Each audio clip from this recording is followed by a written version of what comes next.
Occult Confessions is brought to you commercial-free through the generous support of our patrons. Visit occultconfessions.com and click on Donate to help keep the history of the occult on the digital airwaves. The simplest definition of the succubus and incubus are that they're demons that have sex with humans. But this makes them remarkably complex creatures from a theological and metaphysical perspective, because demons, according to tradition, do not have physical bodies, whereas sex, according to tradition, requires physical bodies. This seems like a simple enough problem to solve. Demons don't have sex with humans with physical bodies. They must use their spirit bodies to achieve a similar result, like Dan Aykroyd getting sexed by that ghost in the first Ghostbusters, or Zool possessing Dana. We're off the hook. Problem solved. Except for one line in Genesis, perhaps the most important line in the philosophy of sex demons. There were giants in the earth in those days, and also after that, when the sons of God came in unto the daughters of men, and they bare children to them, the same became mighty men, which were of old, men of renown.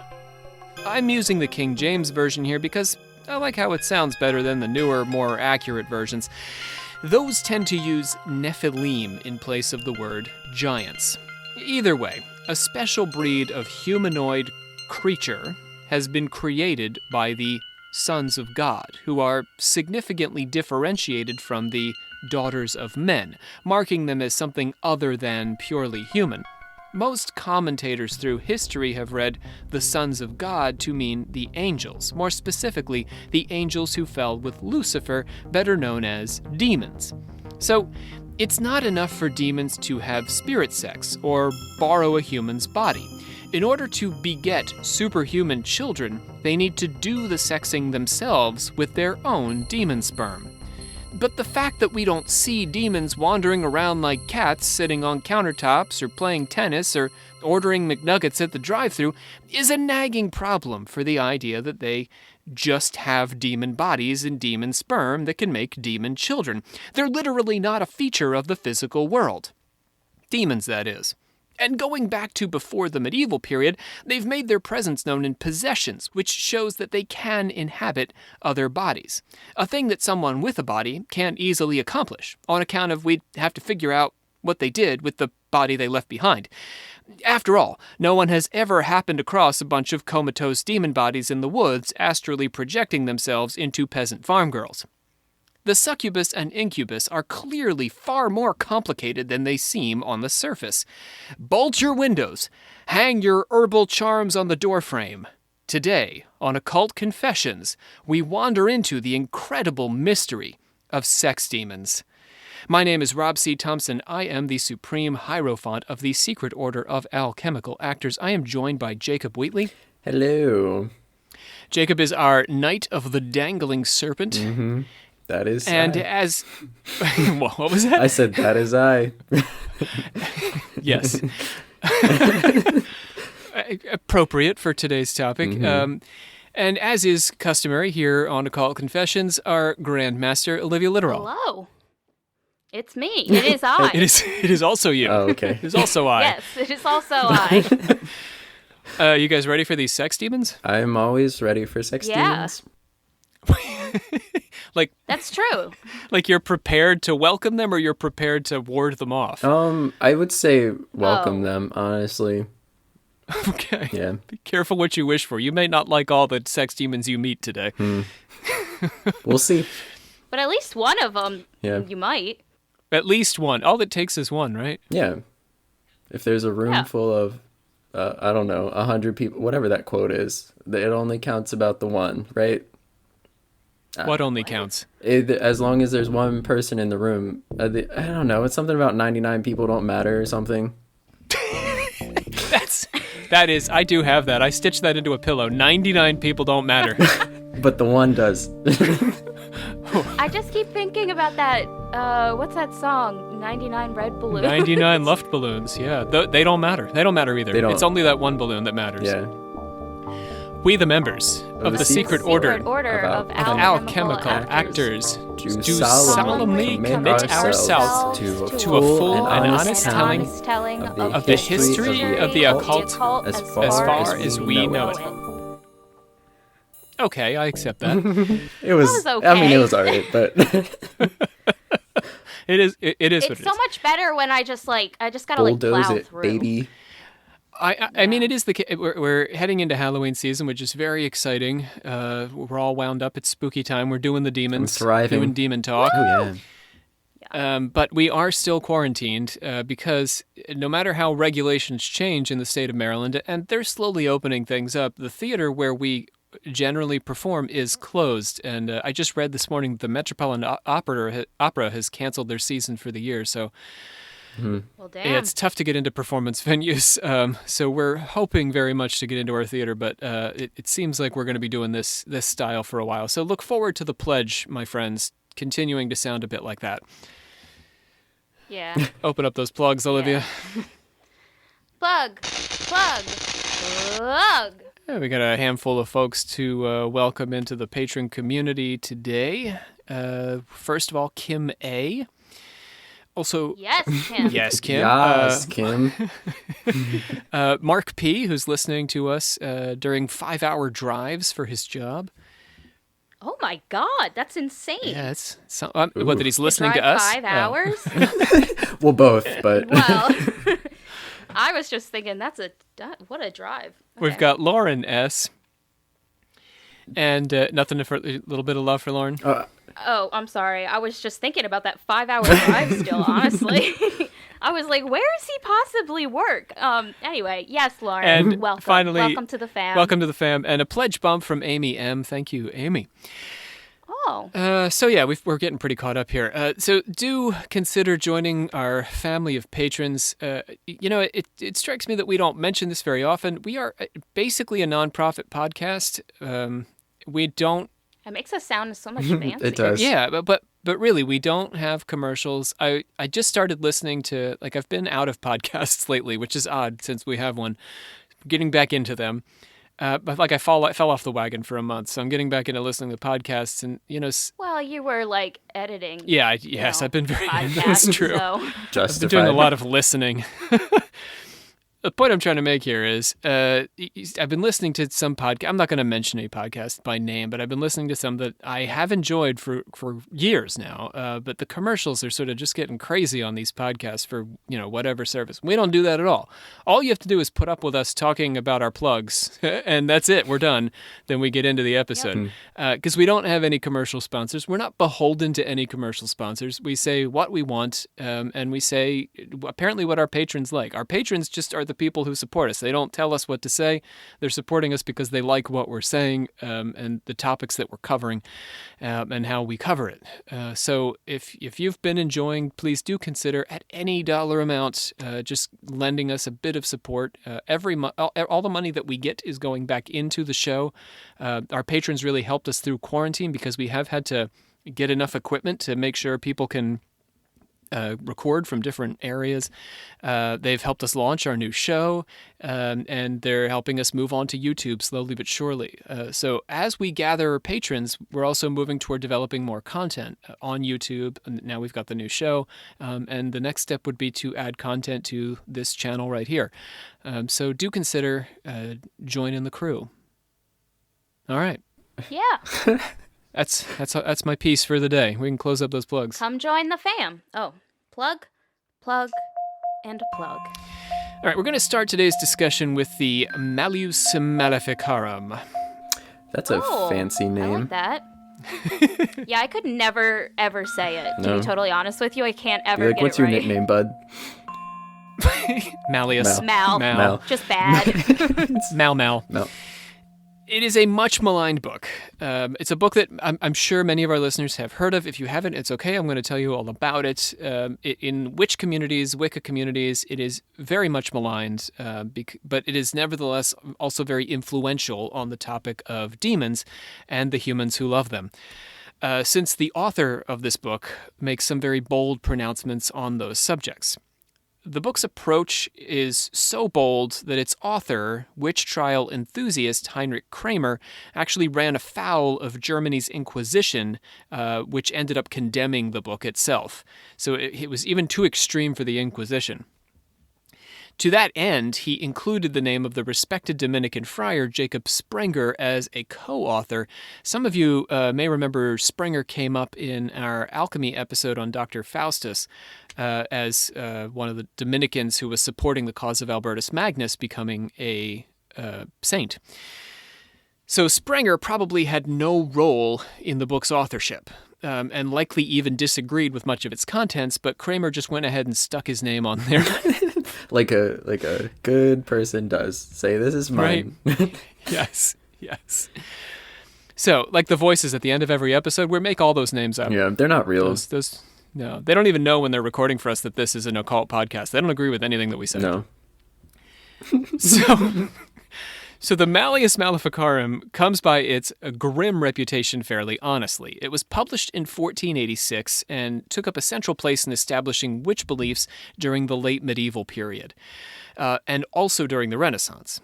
It makes wild guesses about the practice of witchcraft. It propagates a flavor of misogyny that led to the persecution of women on the margins of their communities, and when used for its intended purpose, literally offered up a guide for conducting one of the Western world's most ill-advised judicial proceedings, namely the Renaissance witch trials.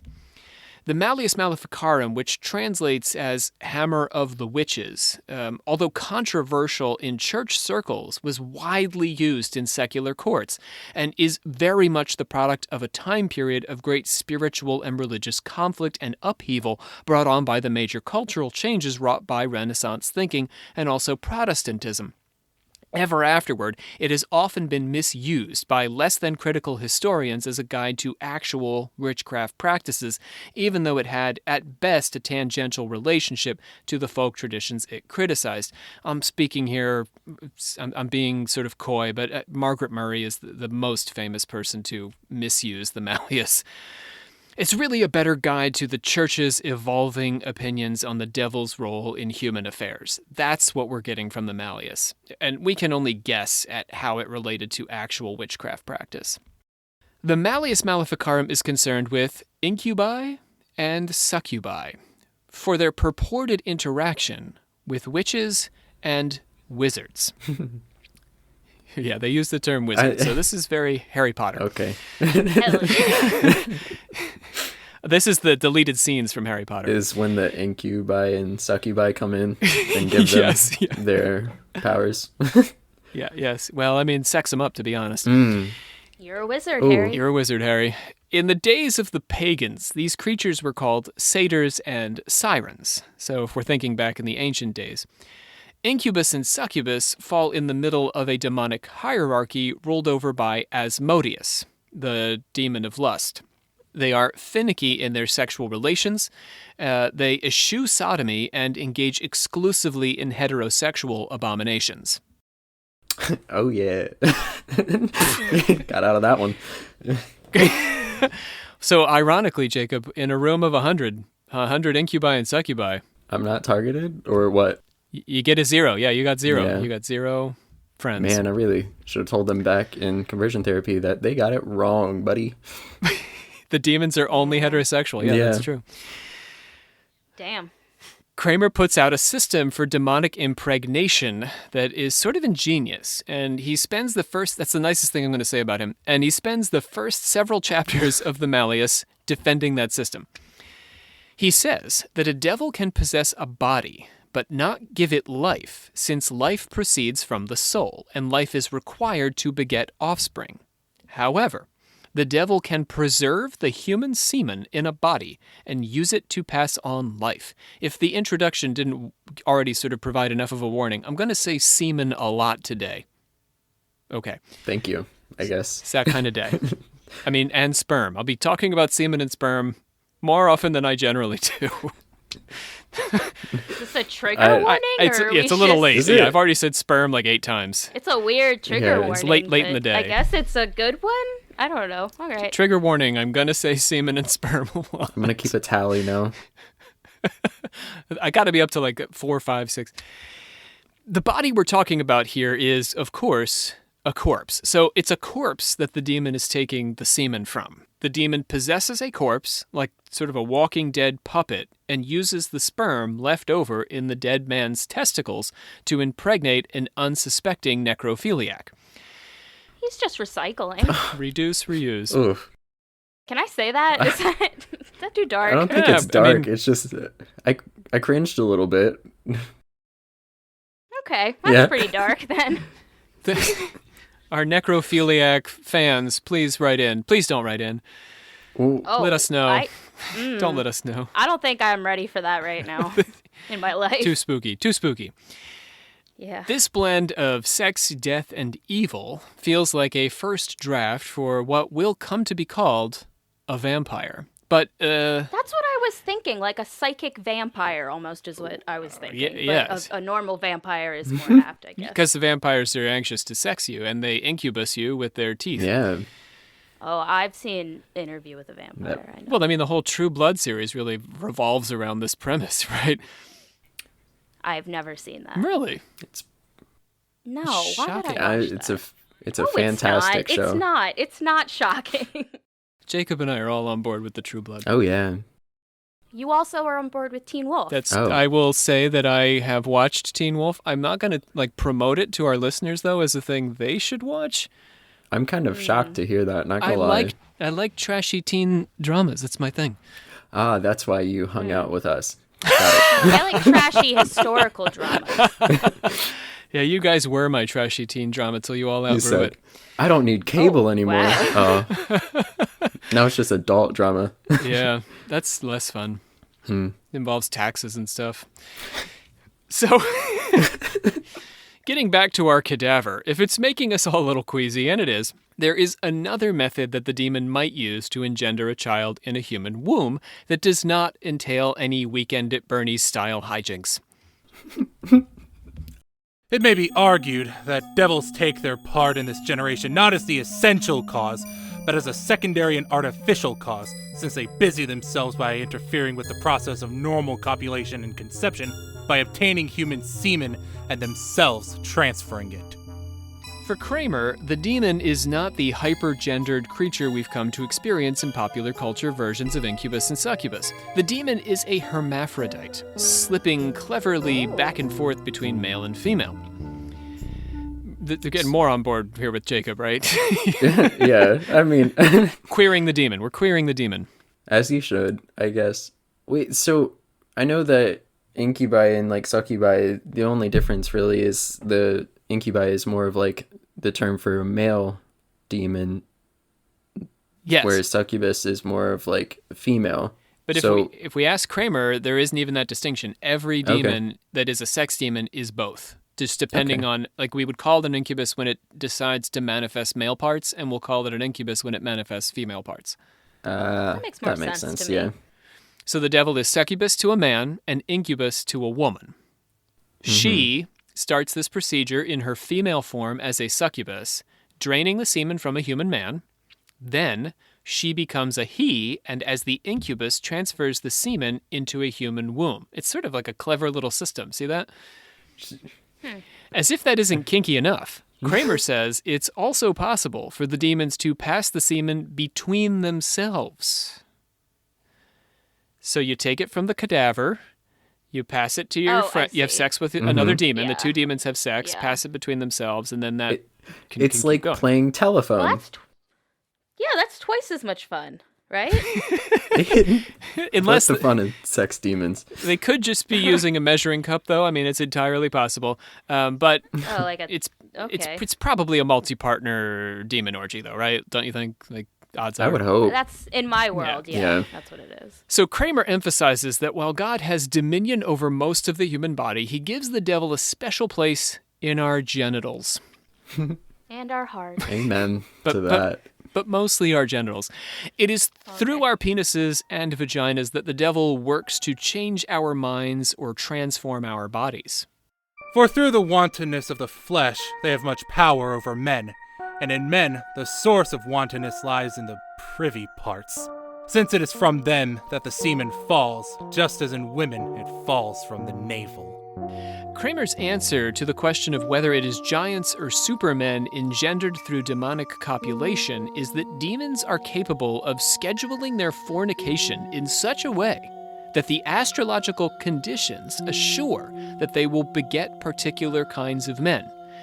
Today, meaning the late medieval period, that today, those men are no longer giants, but rather witches. So that's how you make a witch. You have to do it at like a specific time. Yeah, so he's basically saying that demons, because they're using just human sperm and they're just passing it to a woman, it just seems like they're just making normal children, right? Mm-hmm. But because they line it up with the stars, like on the most evil of nights, then they create a witch. I just picture they're like, all right, we're going to have a little Taurus baby at this time. Yeah. But at an evil Taurus baby. Are they all evil? I don't know anything about this stuff. Well, there you go. So it is evil Taurus. So you need the most evil day of the Taurus schedule. Okay. Got it. I'm writing this down. Yeah, please, just in case. In a side note, Kramer suggests that if we'd like to know more about incubi and succubi, we should read Bede's History of the English, or, bafflingly, I just had to add this, Thomas of Brabant's About Bees.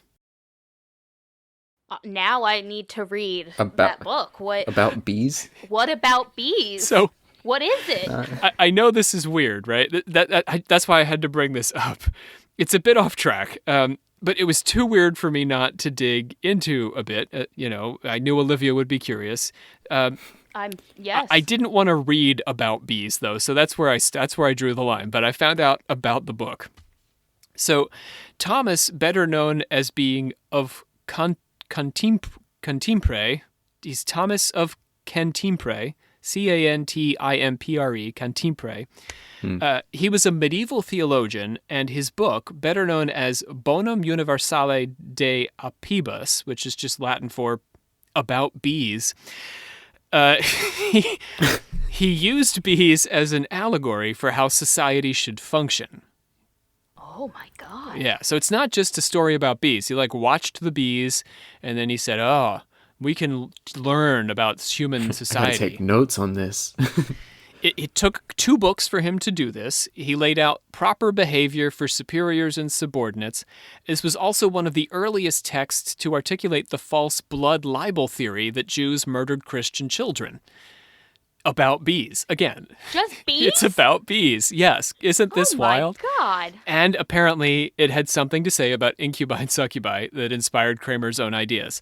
Super weird. Super, super weird. All right, then.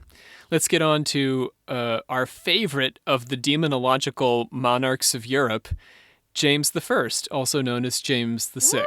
Woo!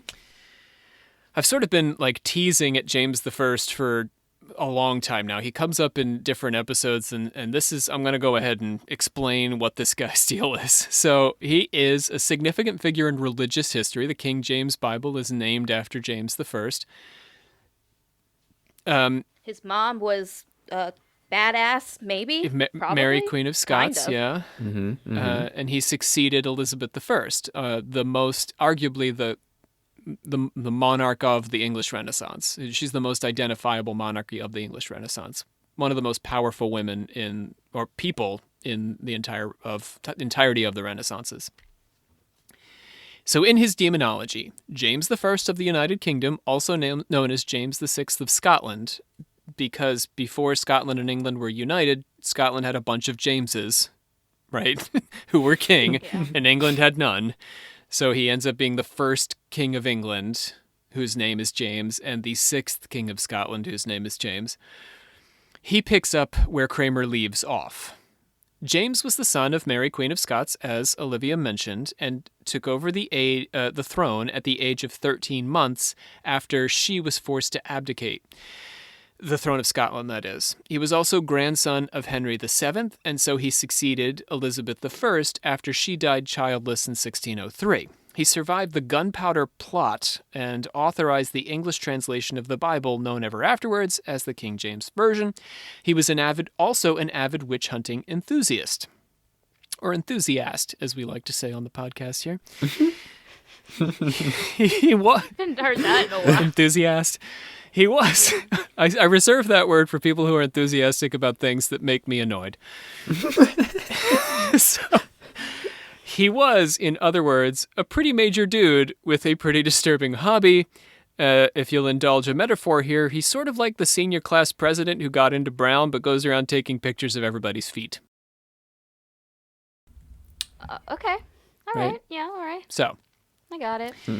James's interest began with his marriage to Princess Anne of Denmark. The wedding was first conducted by proxy with one of James's noblemen standing in for him in Denmark. Apparently a thing you can do if you don't want to go to your own wedding. That's pretty sweet, awesome. Honestly. Yeah. Yeah, I'm going to sit this one out. Yeah, you got it. She attempted to sail to Scotland, but heavy storms forced her, meaning Princess Anne, to seek refuge in Norway. James also had trouble sailing out to meet Anne in Oslo and was turned back by storms. Finally, the couple managed to meet and marry in person in Oslo on the 23rd of November, 1589. Then, yet another storm troubled the couple's return journey to Scotland. The various storms that beset the royal couple were blamed on witches in both Denmark and Scotland, and trials were held in both places. In Scotland, 70 people were accused of belonging to a coven who had gathered at Aldkirk Green in North Berwick to attempt to raise a storm to drown the king at sea.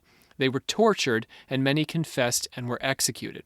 There was also a number of people accused and confessed in Denmark, but it was the case in Scotland that sort of inspired James. After assuming the throne in England, James published Demonology. He identified the incubus and succubus as more monstrous than most demons for their ability to interact naturally with humans. These creatures were most prominent in Lapland, Finland, Orkney, and Shetland, or Orkney, and are not to be confused with mares, who are another kind of demon altogether, and yet another subject for another episode. So all of our evil spirit episodes, really, with the exception of maybe one, are going to link together very nicely. And that's kind of cool that I was able to come up with evil spirits that overlap. Well done. Thank you. You're welcome. Like Kramer, James argued that the demon itself had no sex of its own. The demons, he said, are not engendered naturally, and only naturally engendered beings can have sex. So James goes so far as to say that sex, the way we understand it, is not possible for a demon because they don't have a natural gender. The names incubus and succubus were merely a reference to whoever they happened to be having sex with at that moment. So if you're having sex with a woman, you're an incubus. Sex with a man, you're a succubus. This sounds a lot like Kramer. For it is a sure principle of that art, that nothing can be divided in sexes, except such living bodies as must have a natural seed to generate by. But we know spirits have no seed proper to themselves, nor yet can they gender with one another. For James, the only means by which a succubus or incubus could have sex with a human being required for them to possess a corpse. Back to Weekend at Bernie's. The incubus steals the sperm from a dead body and visits a woman in two ways with this sperm, or two possible ways. In the first form, he does not assume the body of the corpse, but transports the sperm in his floating body in order to abuse the body of a woman. So just sort of like sperm floating down the street. You're like, hey, that's a demon going to sex a woman. Stop that sperm. I thought it was like invisible. Not going down that street. Turning and taking the long way home. How many times have I said sperm, Jacob? You're at 22. Are you making that up? Or are you Yes, really counting? I'm making that up. I haven't been counting. That was so confident. It really felt good. You all have talked to me before. This is just normally how I talk. Yeah. He notes a case in which an entire monastery of nuns were burned for being so abused. So apparently an entire monastery of nuns came up pregnant one day, and it turned out it was all just little sperm clouds floating down the street to the monastery. That sounds like a likely excuse. What really happened there? Yeah. Imagine That's what I want to know. just, going to work and you see 25 sperm clouds just drifting by. See, that is like the ultimate like F-boy like excuse to be like, oh man, it was just floating sperm. So now Kramer's version is the other way that a demon can sex you according to James. So James introduces these floating sperm clouds, but he also is open to the idea that a Weekend at Bernie's corpse could just deliver it straight to you.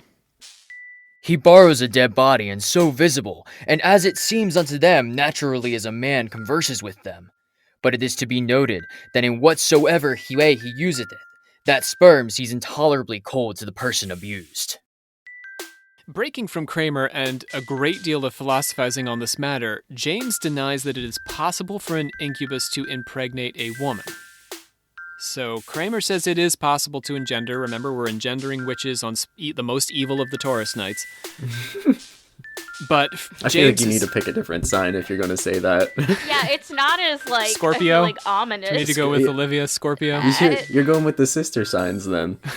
Perfect. That's us. Yeah. The most evil of the Scorpio nights. I can bring it home. The most evil of the Sagittarius nights. All right. Or maybe Gemini might be in there too. I don't know. Isn't that 2 nights? Wouldn't there be 2 evil nights for them? Yeah. Yeah. Oh, now we're getting into, hooray, horoscope humor. Okay. So James is saying that it's not possible. So he's breaking with Kramer. It's not possible to impregnate a woman. This is a theme that runs through this whole episode. So that's why I'm going to keep belaboring this. Tales of monsters got by incubi or succubi, says James, are fables. This is in large part because they need a dead man's sperm to achieve coitus. And the use of a dead man's sperm, lacking the heat of the natural body, fails to generate life. Even if the dead man's sperm could be given the necessary heat and strength to engender life, that life would be perfectly natural, since the sperm and womb are themselves natural and not of the devil. Heat is not the answer to that, right? I don't think you can just warm them up. You can just pop them in the microwave and then you're good to go. And then they come back to life? I don't understand. That doesn't feel like the way to go, no. But James, I mean, it is kind of scientific. He's saying that, dead sperm, like a sperm in a dead body can't just impregnate somebody. So that's like a step in the right direction. Yeah, he was right there. Wild. Yeah. So, where were we? If a demon managed to float some sperm from a man's testicles, dead or alive, and get those sperm to connect with a woman's ovum, the resulting child would be the same as if the man just went ahead and had sex with the woman naturally. So we were talking about this a little bit earlier, that if you're using a dead man's sperm, that's just a human man. So if they happen to still be alive, those sperm, then, like if you got them right away, you got them fresh. Oh, so it'd just be a normal... It would just be a normal kid, yeah. You just walked the sperm across the street. No matter how even if you were a demon doing it, you're still just... It's a total waste of time. Yeah, it's kind of like a weird nuisance. Yes, yes. So there would, no matter what, James is saying, there's not going to be any giants, there's not going to be any witches, there's not going to be any monsters, it's just going to be regular people. Best case scenario, this doesn't even work because the sperm are dead. Worst case scenario, the sperm are alive, but they're just human sperm, so all you create is a normal freaking human. In order to account... Still a weird way to be conceived, but, I can get... normal. Relatively normal, but traumatized, sure. Yes. James... Continue. James has opened the door for a sort of weird event, though. He says... In order to account for a woman's belief that she was fertilized by demon seed, which apparently was a thing women were inclined to believe back in the day, James opens the possibility that the demon is actually playing an elaborate practical joke. Now follow me on this. He's just trolling you. Yes, he's just trolling you. It's possible, he says, that the devil could cause a sort of hysterical pregnancy, and, depending on how committed to the gag the demon is, he could slip a monster into the hands of the midwife during the psychosomatic delivery. He's just a really weird, like, off-brand magician to be like, I got you. Is this just like an excuse for like kids that come out in any way not normal? I think possibly, yeah. If there's any deformity or anything, it's just... That's terrible. So, are they called monsters? Okay, anyway. If you, like, switch them, what happens to the other one? Well, he doesn't switch because you had a hysterical pregnancy. I got you. So the woman was never pregnant in the first place. The demon gave her a hysterical pregnancy. And it she fooled just me. Birthed nothing. So that midwife must have been confused as fuck. I think we can all agree it's a hilarious prank, though. Yeah. Well, maybe. For some. I mean, it's pretty funny. Maybe from a bird's eye view.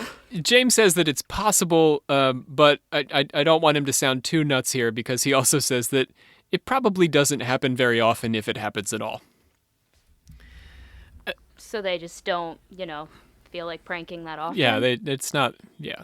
So it sounds like a lot of You work. had to come up with a whole elaborate thing. Okay. Satan's got a lot of people to go ahead and lie to and deceive. So to go to all that effort for one person, yeah, it's True. you can't scale that kind of performance. Okay, so this brings us to our last commentator for the day, who's going to take up the bulk of our argument, and that is Ludovico Sinistrari. Fascinating person. My Lord, what a name! He is easily my favorite of the sex demon commentators of James and Kramer and Sinistrari. This guy, he clearly takes the cake, and I think I'll convince you that that's the case as we go here. He's a 17th century Franciscan scholar. He lived in a town called Pavia in Italy. He served the Roman Inquisition, the oldest of the Inquisitions, as an expert on the uses of medicinal herbs in exorcism and as an authority on sex demons. His major work on the subject of incubi and succubi was Demoniality, which is kind of like a bestiality, except with demons. You got it? Demoniality. Yeah. Makes sense. Yeah. In the opening pages, he explains that bestiality is sex with a living animal, whereas demoniality is sex with a demon. Just to clear that up for everyone who wasn't following. So would spirituality be with a spirit then? It would be spirituality. Okay, got it. Yeah, we have to change that word up a bit. Mm. He offers up a vivid account of the witches' Sabbath, at which the incubus and succubus paired with witches and wizards respectively. He starts by saying that not all young women who believe they've participated in such a Sabbath actually have. Some young women only imagine themselves to have participated in witches' Sabbaths in dreams. This is just like a lady wet dream.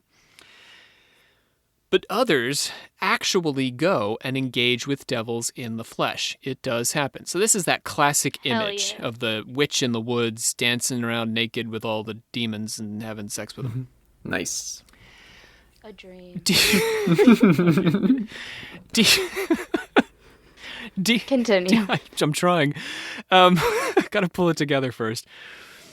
Demons are very particular about who they have sex with, and they have a long list of requirements, Olivia, That's why none have come knocking. Right. I know.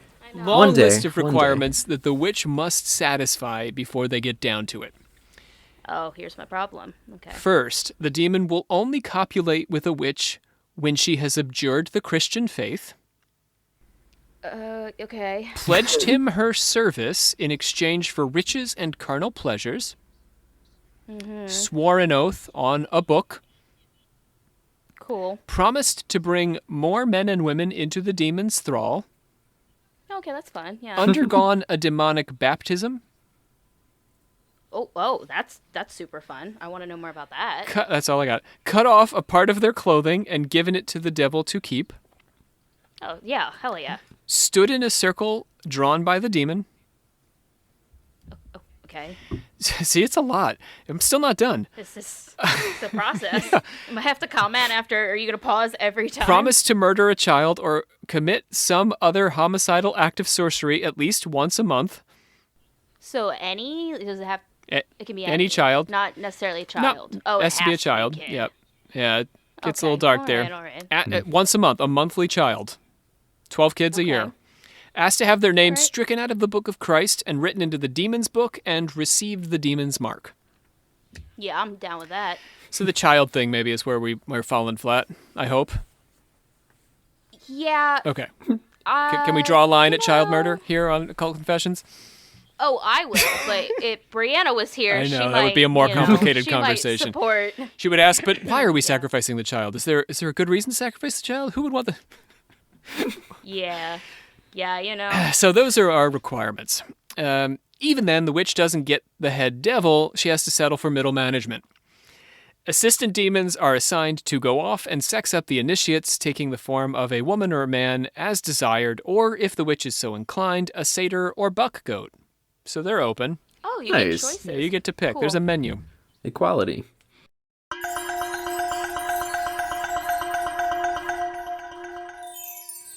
All right. Well, we're going to introduce a new segment, as we are wont to do here on the podcast. A little something to break up the action and keep the brain, refresh the brain. A little moment for the consciousness to relax and the subconscious to sit back and enjoy. Welcome to the Alchemical Actors Intermission Theater, featuring the continuing saga of Shannon versus the evilness. We discover our heroine, Shannon, as she is racing through the woods. In the darkest hours of the morning, she was awoken from a night of terrible dreams by the impression that a presence, an evil presence, was watching her from her open closet door. Without so much as turning on a light or anything else a reasonable person might do, Shannon tore out of her window on the second floor, climbed down the drain spout, and ran out into the woods. An evil that was watching me from my closet, just minding its own business, is chasing me through the woods now. Maybe if I didn't run, it would have just kept watching me and not bothered anyone. But no, it's still kind of weird that it was watching me, so it kind of makes sense to run, unless it really wasn't an evilness, but just like a code or something. No. I can feel the evil right on my heels, and I think I've got ahead of it. Except that now I've stopped to narrate, and now it's... Ah! The evilness ran Shannon down and kept running. As it turned out, it was chasing someone else entirely, who just so happened to have gotten out of Shannon's bed and torn out of her window only minutes before she herself awoke. Weird.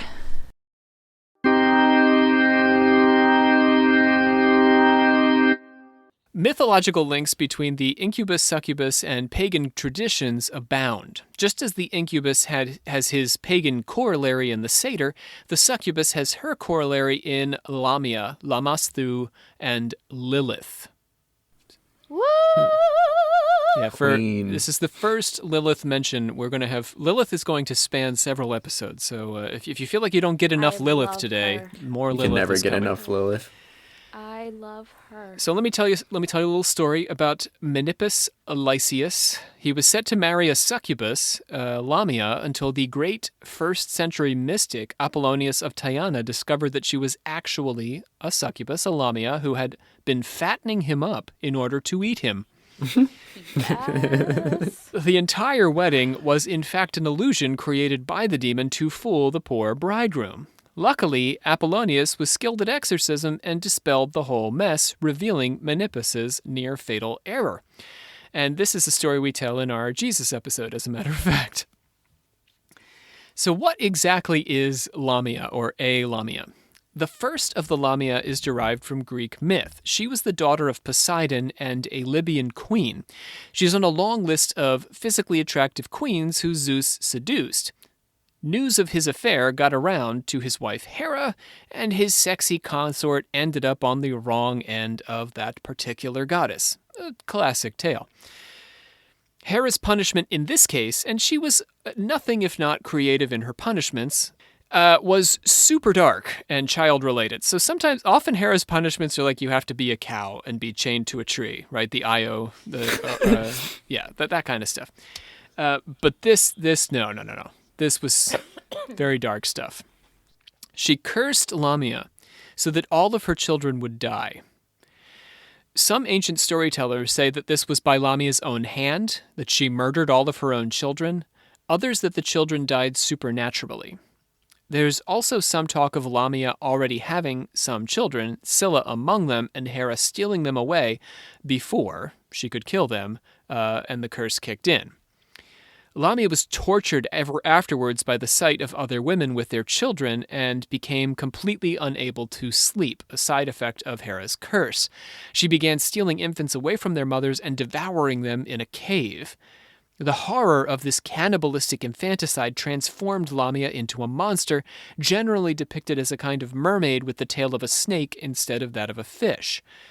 Pitying her, Zeus gave her the ability to remove her eyes in the daylight so that she didn't have to witness the sights of mothers and children, which drove her murderous rage, and also so that she could sleep. but the fact that she only came out at night only lent greater terror to her legend. The Lamia has clear ties to the lion-headed Akkadian and Sumerian demon Lamasthu, who attacked women in childbirth or stole children away while they were breastfeeding. In Jewish myth, Lilith, she's back, the first wife of Adam, made of the same clay as Adam, was as opposed to his rib. So Eve was made from Adam's rib, theoretically more subservient. Lilith was made from clay. Adam was made from clay. So Lilith, according to the myth, was not as subservient. And she quarreled with Adam when she insisted on being on top of him during sex.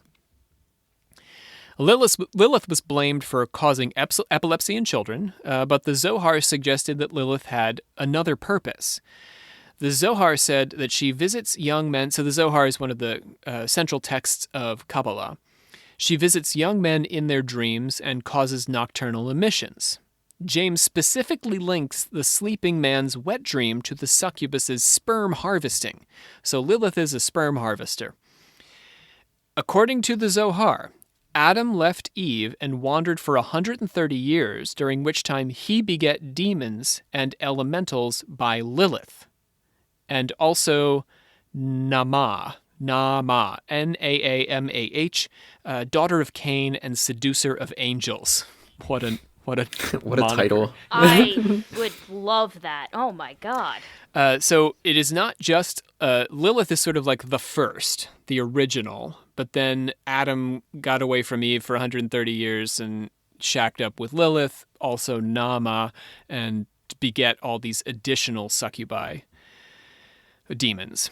And the Lamia, which evolved from a single female monster into a class of creatures, developed similar associations as seen in Philostratus's biography of Apollonius. She no longer targeted young children, but young men who she seduced and subsequently devoured. So if we loop all the way back to that story of Menipus, who Apollonius saved, that demoness is not trying to kill children. She's trying to harvest that man and eat him. Been there. We have a lot of, we have a fair queue of Scandinavian listeners. FYI, I don't know if that surprises anyone. I love our Scandinavian listeners. Shout out to all our friends in Denmark, Sweden, Norway. That's the primary places where we are listened to. Germany, which is not actually, is Germany Scandinavia? It's not really, but it's in that region. It's cold sometimes. Anyway. The point I'm trying to make here is we're going to talk about a Scandinavian succubus, namely the Huldra. The Huldra goes around naked, showing an animal's tail, which could either be a cow or a fox tail above her butt.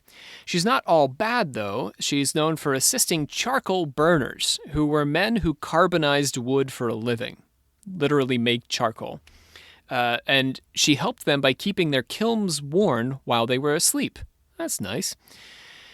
If you were polite enough when you met her not to mention her tail, she would grant you good luck.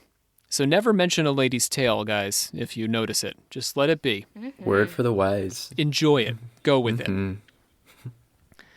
The Huldra's association with the succubus comes from legends that when she's not warming kilns and encouraging guys to be polite, she's luring men into the forest to have sex with her. If they satisfy her, she lets them live. If not, Yeah, she seems fair. kills them. Yeah. I mean, rightfully so. This gives the female orgasm its due in the world of fairy tale lessons. It's important, okay? Yeah, this is a story to tell your young men and women as they are coming of age.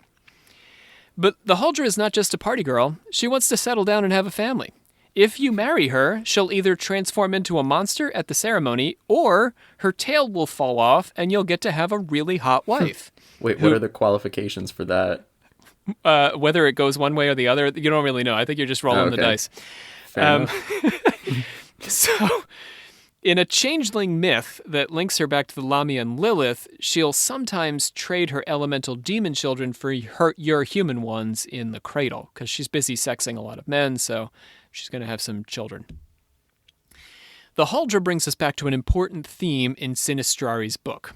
Although other commentators argue that the succubus only tempted men in order to corrupt them or to generate demon spawn without feeling any attraction toward their partners, Sinistrari says that they actually have feelings and can be genuinely drawn to particular humans. He tells the story of a Scottish boy who was nagged by a succubus nightly until his constant rejections finally drove her off. The incubus cajoles women into having sex with it, sometimes begging and crying. In Pavia, where Sinistrari lived and taught, he came across the tale of a woman named Hieronyma who lived in the parish of St. Michael. One day, the woman set out her bread. In medieval Europe, bakers were a public utility, sort of like water or electricity, and they would come door to door to collect all bread that needed baking for the day and then bring it back to their ovens. So the baker came and took her bread, but when he returned, he brought back more than just the bread. He also brought back some cakes. But I didn't make any cakes today. These can't be mine. Oh, you know who put out bread for baking today? No one, except you, that is. Yours is the only bread I baked, and so whatever I baked must be yours. So these cakes have got to be your cakes. So take the cakes. But I'm telling you, it was only bread I put out. Cake! You take it, you eat it. Stop busting my balls, lady. Dem cakes. Cake with a demon in it. Oh. What flavor is that? Oh, okay. So she took the cake, and that night, she and her husband and her 3-year-old child and her servant all ate of the cake. The next night, a voice came to her in her ear. Has the cake been to your taste? Be not afraid, I mean you no harm. I am prepared to do anything to please you. I am captivated by your beauty and desire nothing more than to enjoy your embraces. Also, to make you cakes, and picture those cakes nestled lovingly into your very attractive belly. I am an exorcist. Demon, be moved. Ooh, I will not. That's all I've got. One night, he appeared as a lad of great beauty with golden hair and beard and sea-green eyes. Her husband couldn't see the incubus, only Hieronyma could. Gaze upon my beauteous eyes and my flaxen facial hair. Do my golden locks not moisten your loins? You're such a creep. Get out! Perhaps if I'm mean to her like the proverbial schoolboy, tugging at her proverbial pigtails, it would draw forth her lady dew. That's not the kind of thing I'm into. He resorted to stealing her things, her cross and a holy wax blessed by Pius V, also her jewelry. He began to strike her and bruise her, to steal her child from her breast and set her on the roof, to move the furniture around the house and break plates and pans, restoring everything when he was done. One night, he built a wall around the couple's bed so they needed a ladder to get out. Later, at a dinner the husband threw for his military friends, the table and food vanished, and just as everyone was ready to leave, reappeared more abundant than before. Then there was the time he blew her clothes off. Wait, what? That was a lot to just... A good morning to you, Hieronyma. What a lovely frock. Thank you. The air was so still. From whence blows this strange gust of wind? My dress! My cross! Hieronyma, your clothes! They've blown off? Also, your jewelry, somehow? Please avert your eyes from my bosoms. Here, take my coat. Finally, the demon got tired of torturing the woman and just quit. I built a brick wall around your bed and blew your clothes off in public. I heard on this dating podcast that these are the fastest ways into a lady's renaissance. Pay it to let's. But by your expression, I can tell it hasn't worked out as I had hoped. Are you not into that kind of thing? No! Alright, I guess I'm done then. Just like that? Peace. If these demons plan to sex their desired sex objects, how would they manage it given the whole body question? Taking this question to Sinistrari, Sinistrari offers a few explanations for how this might happen. It's possible the demon possesses a corpse, as in the traditional view. It's also possible that the demon forms a body out of matter on hand, sort of like what we'd call an ectoplasmic manifestation today. But Sinistrari offers a third approach that's fairly unique to him. He starts down this line by exploring the rumors that certain human beings have been the children of incubi. There's a theory that the incubus puts extra semen in a woman's womb, more than a man, such that the children begotten by the incubus are uniquely tall, hardy, bold, proud, and wicked. So Yeah, Romulus and Remus, Plato, Alexander, Julius Caesar, Merlin the Magician, who was born of a demon and a nun. Let me say that again. Merlin the Magician, who was born of a demon and a nun. I'll buy that. The daughter of Charlemagne and Martin Luther have all been accused of being demon spawn. I mean, you just named some very big people. So Sinistrari doubts the stories of these guys' netherworldly parentage because not all of these people were tall, and some were pretty good people once you got to know them. Yeah, they're just like famous people, Oh, really. yeah. He just did it like a Dante, it sounds like. I don't know. And besides, says Sinistrari, most medical men believe that the size of a baby has nothing to do with the quantity of semen pumped into a woman's vagina anyway. Imagine that. I gotta tell you, these kind of like old wives' tales, I feel like they're cross-cultural and they sort of span time. We were joking with some friends of ours, like a year or two ago. They have 2 daughters and I have a daughter, about what it takes to produce a boy. And apparently there are these old wives' tales about about how far the penis goes into a woman. Oh, yeah, I've heard that. Because the male sperm swim faster and tire out quicker, and the female sperm are more in like the marathon race. So if you can get in there far enough, those male sperm will shoot right in there and give you a boy kid. That doesn't make any sense. That's so funny. Yes, it's all nonsense. It's all complete nonsense, but it shows you the cultural depth of this. I mean, this is the same kind of thinking, that the quantity of semen pumped into a vagina will determine the character of the child. Something about that semen is changing something about the child. In any case, if the demon needs a man's sperm to reproduce, the resulting child should be fairly normal. Still, if we're reading Genesis correctly, the children of demons are anything but normal. They are giants, and if not giants, something else called Nephilim, whatever that is. So if dead man's sperm or extra semen or famous pagans don't have anything to do with demonic issue, what do we make of the giants? To answer this, Sinistrari argues that The incubus demon, when having intercourse with women, begets the human fetus from his own sperm. it's a dun-dun-dun Wait, what? moment. That the demon is using his own demon sperm. Wow. Oh, okay. I mean, that makes sense. It's the first guy to suggest that demons have sperm. Oh. Remember, they were either floating clouds or we had a dead man. This is the first guy who's saying demons have their own sperm. They have Oh, I sperm guess you're too. right. Well, that makes sense, right? They're kind of... Are they alive? It makes no more or technically, less then? sense than any Or of the rest no? of this. Well, I believe that I more than. Okay, so yeah, Olivia, Sinistrari is going to start to do some really interesting things with demons on the question of whether or not they're alive. He sort of starts to distort them into something more like what we would call elementals. Okay. So he admits that the idea of demon sperm might not be especially popular. And so he goes on to say that a thing that none of us on this podcast would disagree with. I premise that neither the existence nor nature of the natural things in this world has been sufficiently investigated to allow of denying a fact, merely because it has never been previously spoken of or written about. These demons are not pure. Not pure spirit, that is, as tradition has dictated, but rather have both body and spirit. They are quasi-human in this way, but Sinistrari is careful to point out that they are also not human. Again, we're unlikely to pass them in the bike lane or hold their beer in a bar fight. Men are made of clay, but these creatures are made of a more subtle material, like fire or water or air. Demons are more like elementals. They are slender. They have longer lives, but are mortal, and are more learned. It is also possible for their souls to be saved. This is why they are subject to physical fumigations. If you remember back to our Demonology episode, we talk about this in our discussion of the Book of Tobit. Tobit, do you remember this? Yeah, kind of.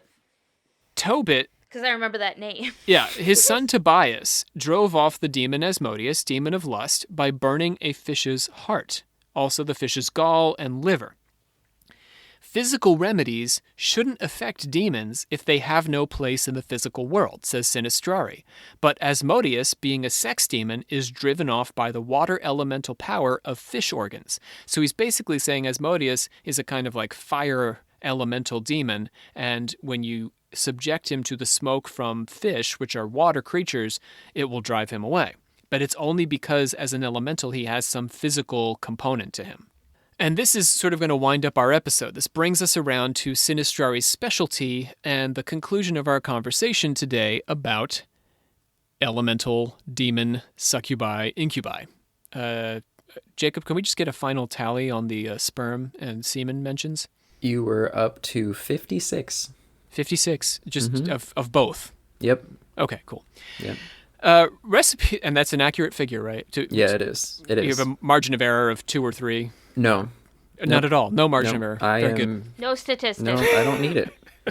Nothing. I know my numbers. So to bring us on home, let's get to Sinistrari's other specialty, which is recipes for driving off demons. We're going to close with his special secret sauce for driving off a hot-hearted, hot-headed, or hot-footed demon. Grab your bag and let's go hunting for some herbs, shall we? Gather water lily, liverwort, spurge, mandrake, house leek, plantain, and henbane. These are herbs that are cold by nature and drive off the hot passions of the incubus and the succubus. Ugh. Like a cold shower. There's just some weird ingredients, but It's a cold shower for your spirit. okay. Yep. Mix well, and hang from the frames of your doors and windows, and watch your demons stand leering at you from just outside your houses. If you try this at home, write us, and let us know how it works. And hey, be careful out there. Olivia, let's open up the old Order of Confessors. Okay, let's gong it on in and get to it. Today we just want to talk about our friend Christian, a chaos magician who wrote in to ask us about the tracks that we're using on the Dark Pool. So the Dark Pool does revolve around an actual series of meditations that I created for some actors, our performers, a couple of performers who are new to the alchemical actors, as an experiment to see what would happen, to see if we could open up their subconscious and if we would see some weird, funky things happen. And indeed, some weird, funky things do happen, as you can find out if you tune into the Dark Pool. So at Christian's request, we have gone ahead and added the original meditations to the website for the Dark Pool. So if you visit the gallery page on the Dark Pool website, you can check out all that stuff. So that's at darkpoolproject.com to listen to those initial meditations that sort of kick off the whole show. And if you aren't listening to the Dark Pool, there's at this point, like an hour and 20 minutes? Oh, there's even more. There's almost 2 hours of episodes now. They're in nice little 20-minute bites, so you can binge them all at once or listen on your way to work and on the way home for a good spooky time. It's for Halloween season we launched this, so get out there and spook yourself. It's the only art project we've really had. Well, since quarantine, it's hard to pull off some art. Well, although we also have the Dunwich Horror, that's another thing we did, and we're going to be dropping that on YouTube pretty soon. So if you have not subscribed to our YouTube channel, you could just search down Occult Confessions. Dan is also busy posting all of our videos. So the videos are basically these episodes, but Dan is adding visuals to them, and he's going back through our back catalog and adding that. So if you could take a minute and subscribe to our YouTube channel, that would be awesome. And if you're listening to the back episodes and want to try listening to them with some visuals that you can either look at or ignore, YouTube is the only place you can do that. All right, let's bring this on home, Olivia. I hereby adjourn and declare closed this meeting of the Secret Order of Alchemical Actors till such a time as we get together and do it again. Our voices today included, and were limited to, Brandon Walls, Sean Priest, Luke Kinnaman, and also Aubrey Radford. Joining me at their own Occult Confessions official mics from various corners of the Eastern Shore Right? I always used to That say sounds around like the you have a mic. company that like you sell mics now. No. We're not getting into that. Yeah, it sounded Your so brand. weird. Well, because I would always, the phrase used to be joining us around the microphone, but now it's actually at your occult confession microphone in a different area of, At our own yes, at your station. stations. Joining me from their stations, we had Jacob Wheatley, Knight of the Dangling Serpent. Yeah. Goodbye. Jacob, did you mention before we started that you had something in particular you wanted to bring up in this episode? Yeah. This is your shot right here. I wanted to actually. Okay, thank you. So I wanted to.